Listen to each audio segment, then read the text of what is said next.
नमस्कार मित्रों, आज हम द्वितीय उल्लास की शुरुआत करते हैं। तो हम शुरू करते हैं।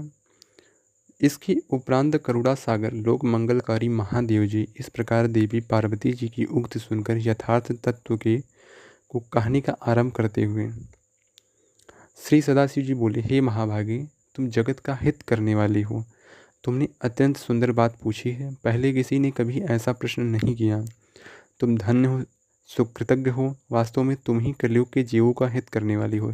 हे भद्रे, तुमने जो कुछ मेरे प्रति कहा है सो सब यथार्थ में सत्य है। हे परमेश्वरी, तुम सर्वज्ञ हो, त्रिकाल के जानने वाली हो। तुमने भूत भविष्यत और वर्तमान विषय में जो धर्मानुगत बातें कही हैं, इसमें कोई संदेह नहीं की। वह वास्तव में न्याय अनुसार योग्य और सत्य है।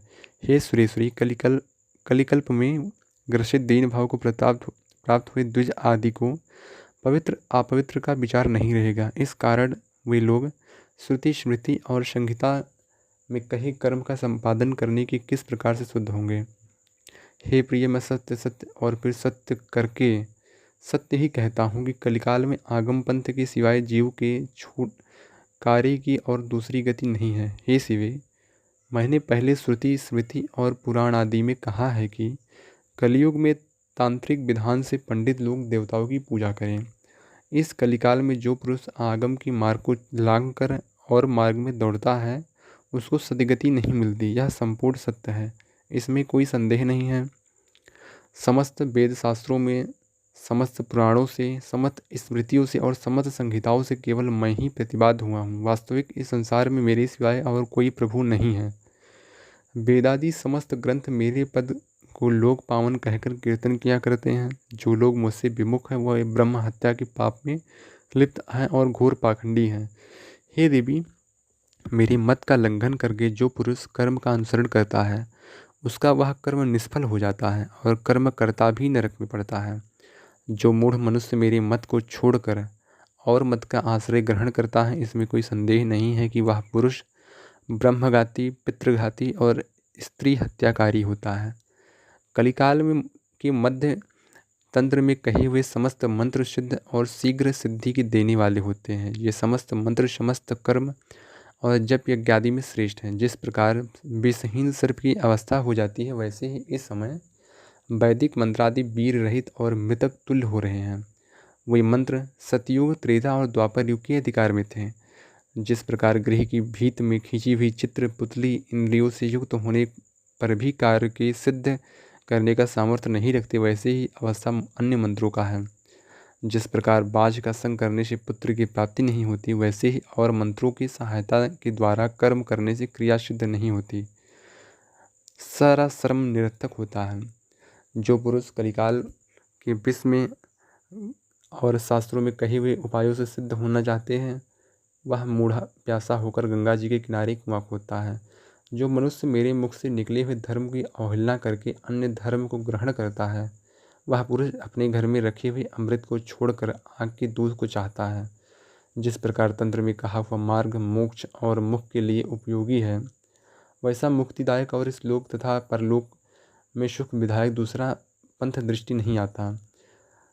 हमने अनेक प्रकार के आख्यानों से युक्त अनेक प्रकार के तंत्र प्रकाशित किए हैं और उनमें साधक व सिद्धों के अर्थ नाना विध व्यवस्था लिखी है। हे प्रिय, अधिकारी भेद से पशु भाव की अधिकता होने के कारण रक्षा के लिए कहीं गुप्त अर्थ वाला कुलाचारगत धर्म प्रकट किया गया। किसी किसी स्थल में जीवों की प्रवृत्ति के लिए अनुरूप व्यवस्था की है। हे प्रिय, हमने अनेक प्रकार के देव और अनेक प्रकार के देवियों का तत्व प्रकट किया है। भैरव, बैताल, बटुक, नायिका, शाक्त, शैव, वैष्णव, सौर और गानपत्य गणों का विषय भी वर्णन किया है। इसके अतिरिक्त अनेक प्रकार के मंत्र और यंत्र, यथोक्त फलदायक बहुत से श्रम से सिद्ध होने वाले अनेक प्रकार के सिद्ध उपाय भी कहे हैं। हे प्रिय, जिस जिस जिस समय जैसा प्रश्न किया है, मैंने उसी समय उन लोगों के मंगलार्थ को वैसा ही उत्तर भी दिया है। हे पार्वती, मैंने युग धर्म के अनुसार सब लोक और प्राणियों के मंगलार्थ यथार्थ स्वरूप से यह धर्म कीर्तन किया है। इस समय जैसे प्रश्न तुमने किए, पिछले ऐसे प्रश्न कभी किसी ने नहीं किए थे। इस क्षण में तुम्हारे स्नेह के वश हो और उस तत्व का जो कि परे से भी परे और सार का भी सार है, वह वर्णन करता हूँ। हे देवी, समस्त वेद आगम और विशेष करके तंत्रों के सार को उद्धृत करके मैं तुम्हारे आगे कहता हूँ।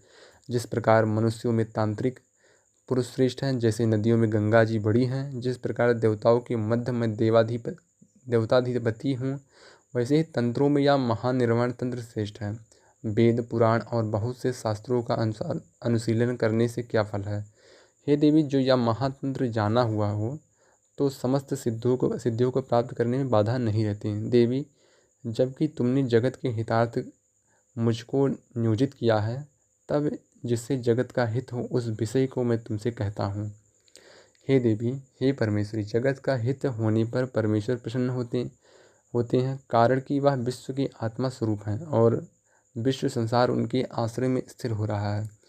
वह एक अद्वितीय सत्य नित्य परात्पर ब्रह्मादि देवताओं से भी परे हैं और स्वयं प्रकाश अर्थात उनको चंद्र सूर्यादि के प्रकाशों की अपेक्षा नहीं है। वे सतत पूर्ण और सच्चिदानंद हैं।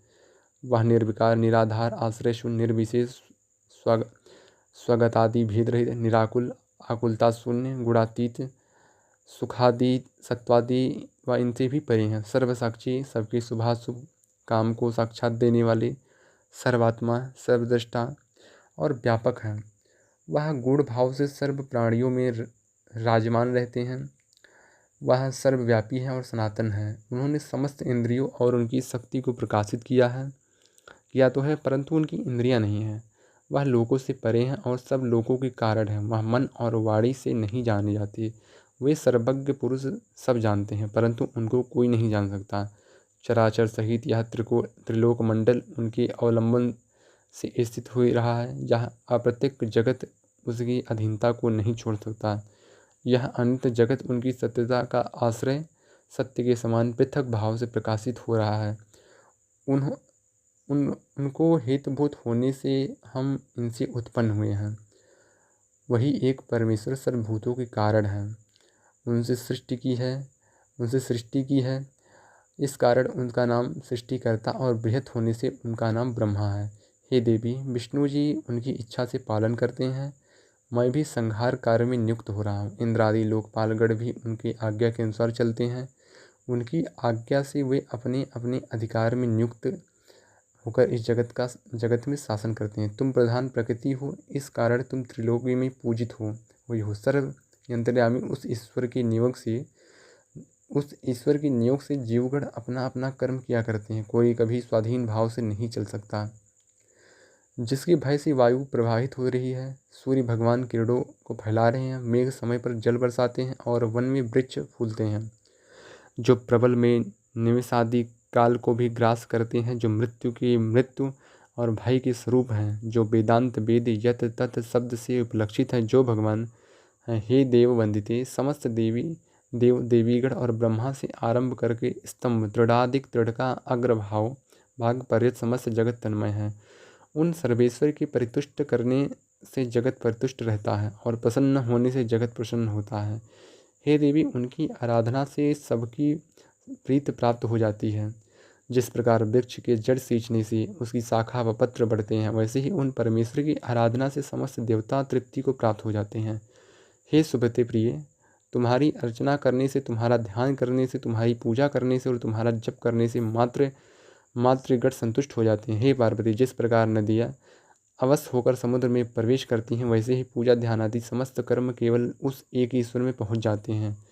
जो पुरुष जिस वस्तु को पाने के अभिप्राय से श्रद्धा सहित जिस देवता की अर्चना करते हैं, परमेश्वर अध्यक्ष स्वरूप से उन देवताओं के द्वारा उन आदमियों की वैसा ही फल दान कराता है।